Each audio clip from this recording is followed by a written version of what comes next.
Hi. So, this morning as I pray, no, habang nakikipag-usap ako kay Lord, while I'm praying for Him, for some reason, napunta ako sa Genesis chapter 4, verses 6 to 7.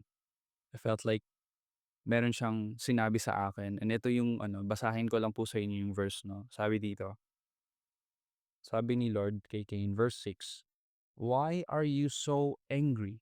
The Lord asked Cain. "Why do you look so dejected? You will be accepted if you do what is right. But if you refuse to do what is right, then watch out. Sin is crouching at the door, eager to control you. But you must subdue it and be its master." So ito po yung storya ni Cain at Abel, no? Malamang sa malamang familiar tayo dito. At sinasabi po dito na si Cain nag-alay siya ng portion lang nung kapiraso lang nung mga ani niya, 'di ba? Pero si Abel 'no, nag-alay siya nung una sa mga ani niya, yung unang anak nung mga alaga niyang hayop na mga tupa, cattle, yun yung hinandog niya sa Panginoon. Tinanggap ng Panginoon yung handog ni Abel at hindi yung handog ni Cain. Pero nagbigay ng warning si Lord kasi nakikita niya na merong nabubuong hindi maganda sa puso ni Cain. At yun yung tinatawag na kasalanan. Dinescribe dito na yung kasalanan ay parang isang wild animal, para siyang isang leon, para siyang isang halimaw na kung saan naghihintay, inaabangan ka sa paglabas ng pintuan mo. He's waiting at the door, yun yung sabi dito, 'di ba? Watch out, mag-ingat ka. Yun yung sabi sa kanya. Alam niyo po sa totoo lang pagkatapos kong basahin 'tong verse na 'to, nagkaroon ako ng pag-asa, sa totoo lang po. Nagkaroon ako ng pag-asa. Kasi dati parang minsan kapag paulit-ulit na ako sa kasalanan, kahit maliit man 'yan o malaki, wala namang maliit o malaking kasalanan, kasalanan pa rin 'yun, 'di ba? So maliit man 'yun o malaking kasalanan na nagagawa ko at nagi-guilty ako do'n, kahit na Kristiyano na ako, sumusunod na ako kay Lord. Dumating minsan sa point na naisip ko, parang wala ng point. Kasi magkakamali't magkakamali pa rin naman ako, eh. So, ano pang point para maging righteous ka? Ano pang point para gumawa ka ng tama, 'di ba? Pero hindi po. Sa unang libro pa lang ng Biblia, Genesis chapter 4 verse 7, sinabi na po dito, 'di ba? Binigyan na po tayo ng kapangyarihan ng Panginoon. Kailangan mong talunin ito. Ibig sabihin sinabi ng Panginoon kay Cain na kailangan mo 'tong kontrolin, 'no? Meron kang kapangyarihan para kontrolin ito.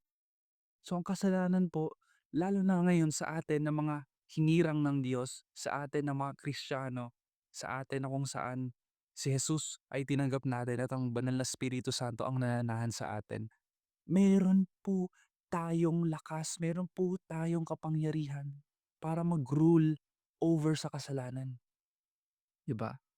At ito pong kapangyarihan na ito, again, hindi po ito sarili nating kapangyarihan, kundi itong kapangyarihan na ito ay magagamit natin sa tulong lamang ng banal na Espiritu Santo through the power of the Holy Spirit. Sabi nga po sa James 4:7, "Submit yourselves to God, resist the devil and he will flee from you." Hindi niya po agad mare-resist yung kasalanan, yung temptasyon kapag hindi ka nag-submit kay Lord, kapag hindi ka nag-submit sa Diyos. At yun po yung nagbigay sa akin ng pag-asa. Actually, yun yung bagay na kung saan nagbigay sa akin ng light bulb moment. Parang, oo nga 'no, given na yun na magkakamali po tayo, tao tayo. Minsan may magagawa tayong hindi natin sinasadya o kahit sinasadya man, 'di ba? Makasalanan po tayo by nature. Pero po ang good news, binigyan po tayo ng lakas ng Panginoon para mapagtagumpayan ang kasalanan. Binigyan tayo ng lakas ng Panginoong Hesukristo. Binigyan niya po tayo ng Holy Spirit.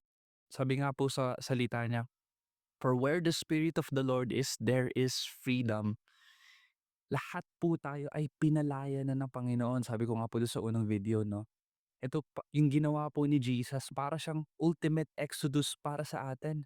Dahil ultimately lahat po tayo ay alipin no, ng kasalanan at binigyan niya na po tayo ng kalayaan sa dati nating mga buhay.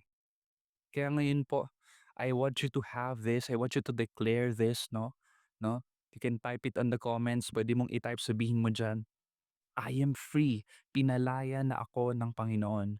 Sapagkat ang katotohanan po ng salita ng Diyos ay nagsasabi na pinalaya na po tayo ng Diyos. At kung nagi-guilty man tayo, kung nandiyan ka sa punto, kung ikaw yung taong kinakausap ko ngayon at pakiramdam mo parang nawawalan ka na ng pag-asa, nawawalan ka na ng rason para magpatuloy, parang pakiramdam mo na lang hindi ka worthy, no, lahat ng yan, dami mong iniisip, no. I hope this message encourages you. I hope this video encourages you, no, kasi sinasabi ni Lord sa'yo, "Nak, I have given you the power, nasa sa'yo kung gusto mong makalaya sa kasalanan o hindi. Nasa sa'yo, choice mo yon kung gagawin mo yung mabuti o masama. Kung gagawin mo yung ninanais ko o yung hindi ko ninanais." We have the power through the help of the Holy Spirit, through the help of God, na mapagtagumpayan at makontrol, no, ang kasalanan. Kaya yun lamang po, no, maraming maraming salamat sa time ninyo, and allow me to pray for you. Father God in heaven, Lord, I pray, Lord, for my brother, for my sister na nasa kabilang screen, oh God, Lord, right now, meron silang pinagdaraanan, Panginoon, Lord. Maybe some of them are kind of feeling hopeless, Panginoon, for the cycle of sin, Panginoon, Lord, na nangyayari sa buhay nila. And right now, I'm praying for total deliverance in the name of Jesus. Panginoon, palayain niyo po sila ngayon, Panginoon, sapagkat nagnanais na sila, O God, na sumunod sa iyo. Nagnanais na po sila, Panginoon, na talagang mamuhay, Panginoon, Lord, in victory, to live in victory because, Lord, you are victorious. Marami pong salamat, Panginoon, for helping them, for reminding them, for giving them the answer that they need, O Lord.